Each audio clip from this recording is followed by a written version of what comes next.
For this week's Rewind, and since it's summer, I wanted to revisit what is possibly my favorite episode I've ever done, which was the best summer for movies during the 1980s. This episode is completely redone and takes us back to when summer became hallowed ground for big blockbuster films. Studios now wait for any time after Memorial Day to put out the big guns, and this all started in the 80s. But which summer had the best movies? 1984 was a real standout, but how does it compare to the juggernaut of 1988? The summer movies of the 80s gave us some of the most beloved films in history. Not only were there the big blockbusters, but comedy classics and memorable family films. The summer movies of the 80s were all about fun and adventure. So which year was best? That's what I'm going to attempt to narrow down here today.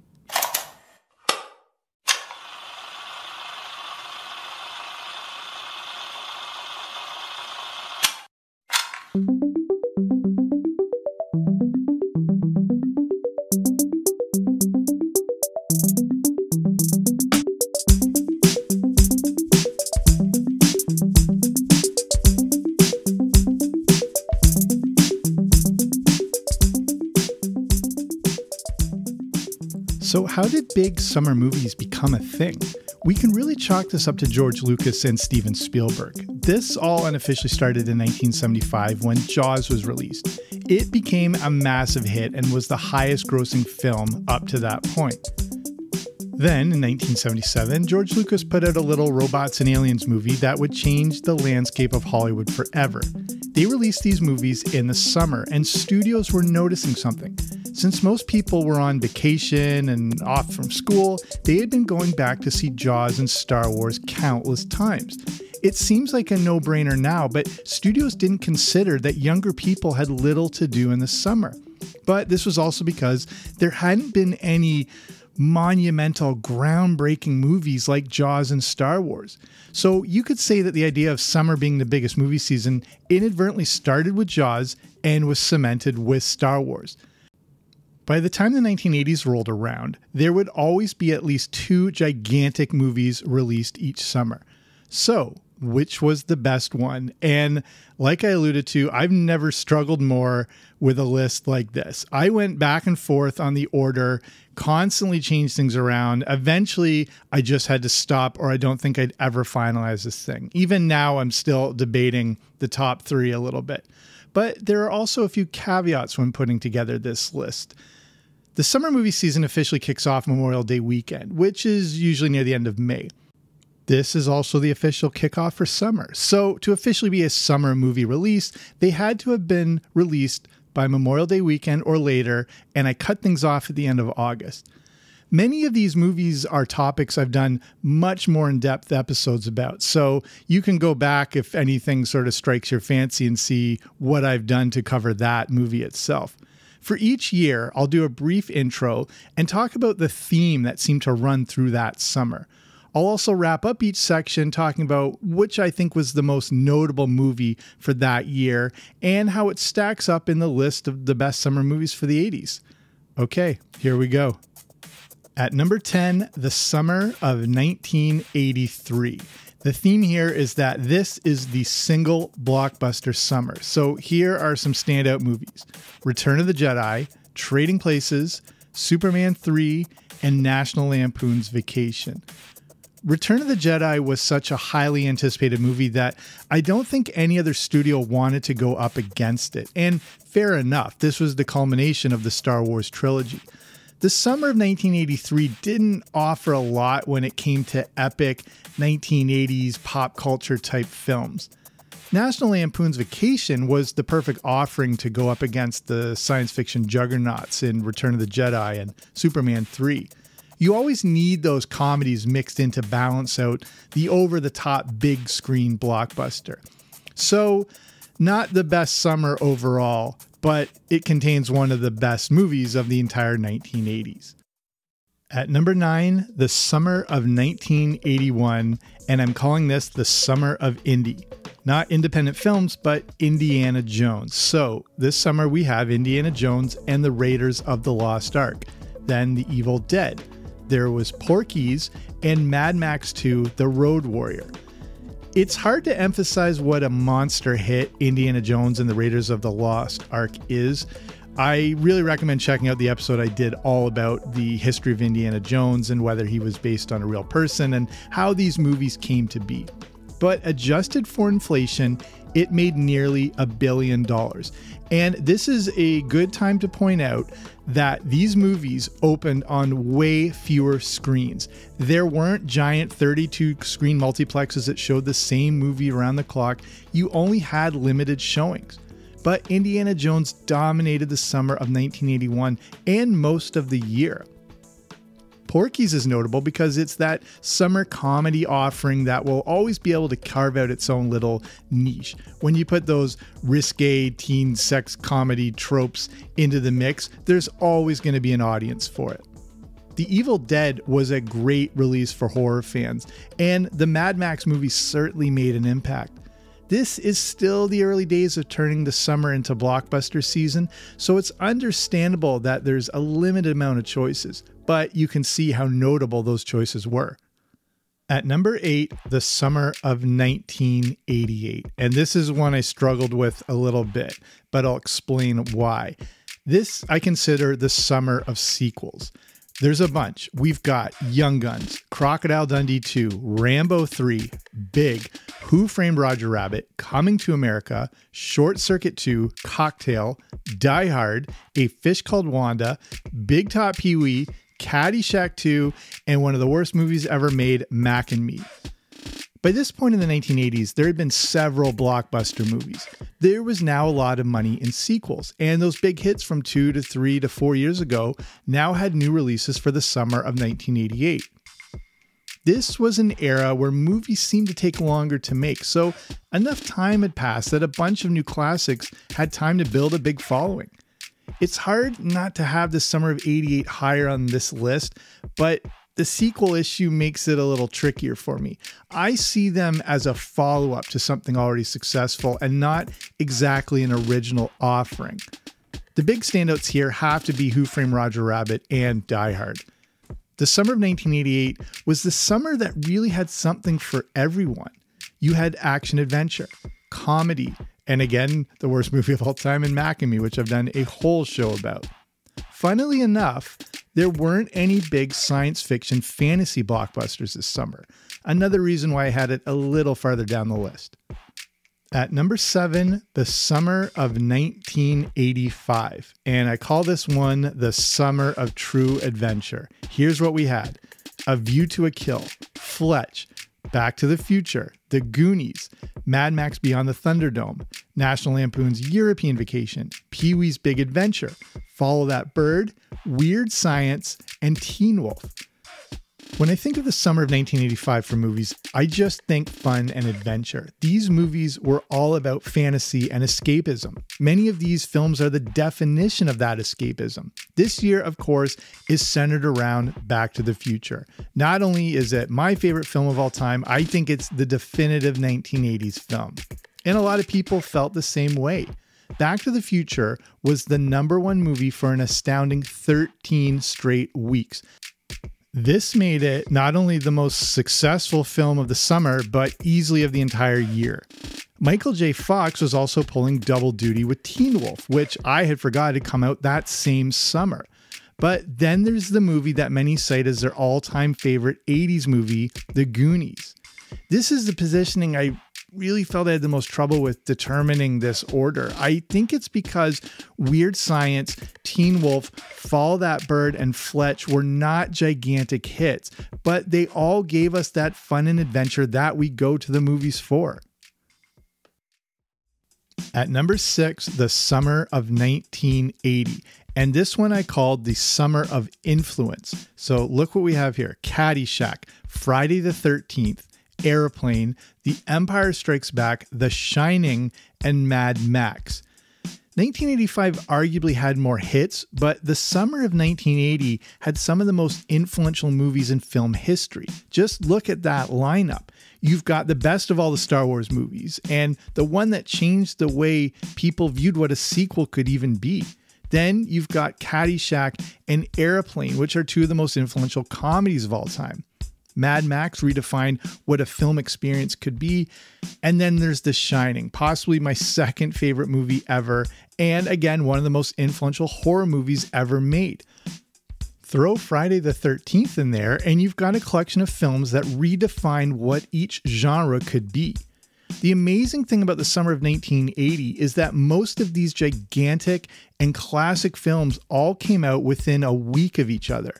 The decade was starting off by going full on with the summer blockbusters, and it gave us some of the greatest movies not only of the 80s, but in film history.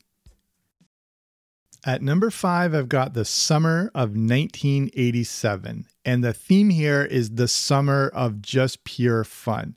Here's a big list. We've got Beverly Hills Cop 2, Ernest Goes to Camp, Harry and the Hendersons, Predator, Spaceballs, Full Metal Jacket, Revenge of the Nerds 2, RoboCop, Summer School, La Bamba, Superman 5, The Quest for Peace, The Lost Boys, Masters of the Universe, Back to the Beach, Who's That Girl, and Dirty Dancing. The summer of 1987 really stands out in my mind. This is more from my perspective, of course, because I was now of the age where I could go to the movies and was more likely to be allowed to meet up with friends at the mall and all that sort of thing.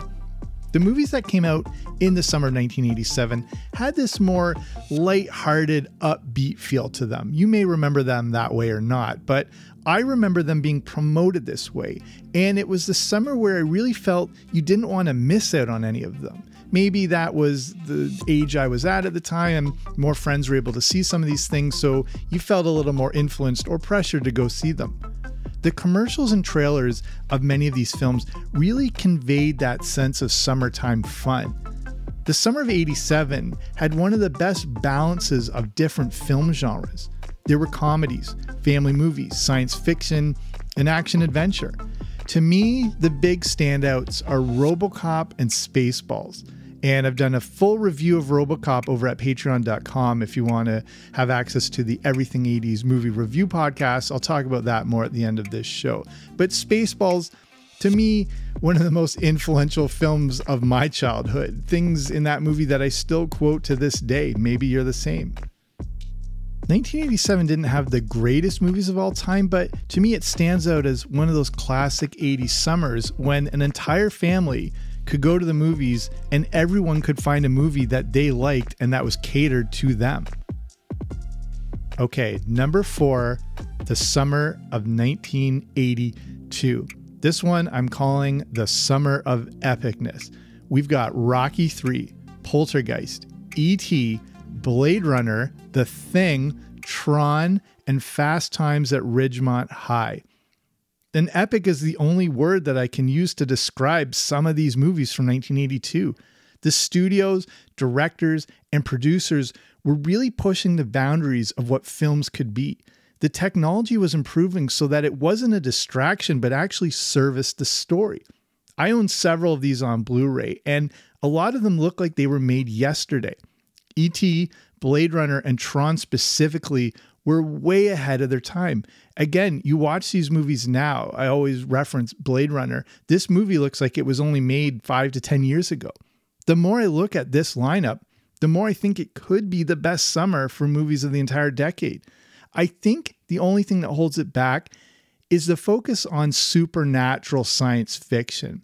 Not that that's a bad thing. This summer just really pushed the boundaries for what a movie could be. This was a summer of movies that was way ahead of its time. We've reached the top 3. At number 3, the summer of 1986. And the theme here is consistency. The summer of '86 has the most consistent movies of the entire decade. Here's a sampling. Aliens, Ferris Bueller's Day Off, Top Gun, Stand By Me, The Fly, Labyrinth, Flight of the Navigator, Howard the Duck, and Transformers the movie. When I went back to make this list and to put this episode together, I had completely forgotten all of these movies I just listed had come out at the same time. What makes the summer of 1986 so significant is how consistently good all of these movies are. To me, what makes it so good is there isn't necessarily a standout leader in this group, how there had been with other summers. They're just all evenly great. Each movie holds up on its own, as does the entire summer. There isn't one movie that defines the year the way Return of the Jedi or Indiana Jones and the Raiders of the Lost Ark did. If I had to pick the top one, it's probably got to be Top Gun. But there's just so much balance between these releases. Aliens was epic. Ferris Bueller's Day Off is a generation-defining comedy. The Fly is a science fiction classic. And Stand By Me is the ultimate coming-of-age film. Labyrinth was that fantasy Jim Henson connected movie that a lot of people were instantly drawn to. And even though we look back at it in a bit of a negative way, Howard the Duck was a hugely anticipated film this summer. It was made by George Lucas. It had Leah Thompson fresh off of Back to the Future. It was based on this classic Marvel property. It was making great use of the, now improved industrial light and magic. There was a lot of hype behind this thing. We all know how it turned out, and I did an entire episode that looks into this train wreck of a movie. But remember, this was a hugely hyped film. On a side note, for a young kid in 1986, nothing was bigger than the Transformers movie. If you remember this, you also remember how soul-crushing it was when, spoiler alert, Optimus Prime is killed. It turns out this movie was basically a way to clear out old inventory and toys and to introduce new characters that were going to be left on the shelves. There's a lot of great creativity to this movie. The animation is incredible. The soundtrack holds it back a bit, but it's a movie that does really hold up and unfortunately traumatized a lot of kids in the 1980s. These films are all just so equally solid that I believe The Summer of '86 is worthy of the number 3 spot on this list. This will reveal my number 1 choice, but at number 2, The Summer of 1989. This is the summer of the true blockbuster.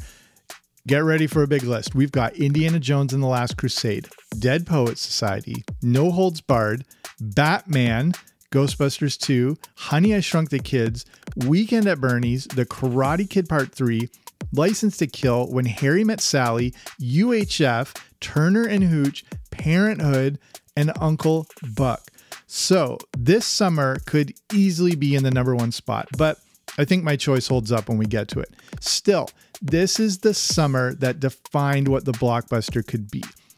Obviously, I think Batman is the standout for this year, and Batman is also significant as is summer movie releases because it started the era where studios became consumed with the opening weekend box office results. But from there, just look at the rest of the offerings we got this summer. There were critical hits like Dead Poets Society, classic comedy and Weekend at Bernie's, and really the genre-defining movie in When Harry Met Sally. And then there were family staples such as Honey, I Shrunk the Kids. Then there was the final, at the time, installment of the Indiana Jones franchise. I believe that Indiana Jones and the Last Crusade may be the perfect film. This summer was all about excitement, and everything that was coming out seemed bigger than the previous release. If you remember 1989, you maybe remember it the same way I did, as absolute hype, and one thing being better than the next. We didn't necessarily have spoilers of movies that were coming. There were coming attractions, but there were so many different ones it was hard to keep track of. There was no internet for insights. We didn't have YouTube trailers released all the time and multiple teasers. These movies just kept coming at us. Everyone was bigger than the last, and it was an overwhelmingly great experience of summer at the movies. 1989 also had possibly my favorite comedy ever in Weird Al Yankovic's UHF. And this is a movie that I've covered over at the Everything 80s movie review podcast at patreon.com. And this is an interesting story because Orion Studios wasn't sure what they were getting into with Weird Al. When they tested this movie, it had some of the highest testing results they had ever done. It was higher than RoboCop. They were picturing Weird Al was going to be like their new Woody Allen, and they were going to build this whole structure around him and all these movies. And they were so convinced it was going to save the studio that they put it out during arguably the biggest summer for blockbusters in movie history. It got crushed by all these films, and it's unfortunate because it's such an underrated comedy. It only ended up lasting 2 weeks in the theater because of all the competition. So 1989 could easily be the best summer for movies in the 80s, but hopefully you see why my number one choice is. At number one, the summer of 1984. And the theme here is this is the summer of the instant classic. Not as many offerings as 89 or 88 or even 1987, but here's our lineup. Indiana Jones and the Temple of Doom, Star Trek III, The Search for Spock, Ghostbusters, Gremlins, The Karate Kid, The Muppets Take Manhattan, Revenge of the Nerds, and Purple Rain. In the summer of 1984, you knew you had something special on your hands. I just feel some of the movies that came out in the summer of 84 are the ones that many people think of when they think of 1980s movies, especially Gremlins, Ghostbusters, and The Karate Kid.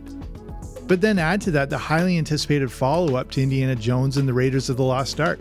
The Temple of Doom was another gigantic hit. You also get an all-time comedy classic in Revenge of the Nerds, and one of my personal favorites, the family-friendly Muppets Take Manhattan. Add to that the critical drama of Purple Rain and the Star Trek III, which pleased Trekkies everywhere, and you've got a summer of massively influential movies. In my opinion, most of these movies could have come out in other summers with no other hits and still made that summer significant. You could put Ghostbusters in the summer of 83 and, it might have held up well despite those few other competitions in there. No matter what summer you released The Karate Kid, it was going to find a huge audience. There was so much word of mouth around that film that it was going to just draw in viewers. Same thing with Gremlins. It was such a unique movie that it would stand out any year it came out. The Muppets were still as big as they had ever been. It could have come out any other year. Purple Rain being such a critical success. Revenge of the Nerds being that, all-time teen sex comedy classic. And of course, any year a Star Trek movie came out in the 80s, there was a huge draw. But this is where we'll wrap it up because as I mentioned, as I look back, I still want to maybe make adjustments to this list, but eventually we have to finalize it. And no matter what order you put these years, we can all agree how lucky we were to have had all these great releases during the 80s. The 1980s set the stage for what summer at the movies would become. I still love all the big blockbusters of today, but sometimes they feel a little soulless. The summer movies of the 80s were able to capture a unique tone and spirit to the point we're still watching them today, and they're the movies we want to return back to. They're the movies that continue to be remade and rebooted. There's just something about the 1980s and the films that have drawn us in. And as we finish up, I'd mentioned Patreon earlier, and I want to give a shout out to the patron of the week. This week it's Stanley C. from South Africa, and asking some of his favorite 80 things. So starting with movies, of course, besides Back to the Future being his favorite movie, he also goes with Flight of the Navigator, Iron Eagle. We look at favorite TV show, Stanley's favorite MacGyver, followed up close seconds, Airwolf, Street Hawk, shows like that. His favorite cartoon, The Bionic Six. Also love Galaxy Rangers. Favorite video game, New Rally X, remember back from 1981. His favorite toy he had growing up was a Game & Watch Popeye, and says he still has it 100% working. I did a whole episode all about the Game & Watch and how it really was the most important device Nintendo created before the NES, before the Famicom. It really laid the groundwork for what Nintendo would become. His favorite band, musical artist, Van Halen, can never go wrong there. Favorite 80s breakfast cereal, Kellogg's Frosted Flakes. Basically, he calls them cornflakes that glisten in the early morning sunrise with its oh-so-sugary coating of unhealthiness. The perfect way to describe Frosted Flakes. One of my favorites, too. So that's Patreon. And I mentioned the Everything 80s movie review podcast over there. So Patreon itself, if you're unfamiliar, it's just the platform where you can support podcasts like this. The difference is you get different audio rewards, and there are various tiers. And depending on the tier you support at, you get the different audio rewards. The movie review podcast being one of them, the shout outs, the bios being another. If you want to learn more, if you want to check it all out, just head to patreon.com/80. So patreon.com/8 Or wherever you're listening to this on, there should be a link in the show notes or description that'll take you right there. Okay, that's it for me. I'll be back soon with a new episode. Don't you dare miss it.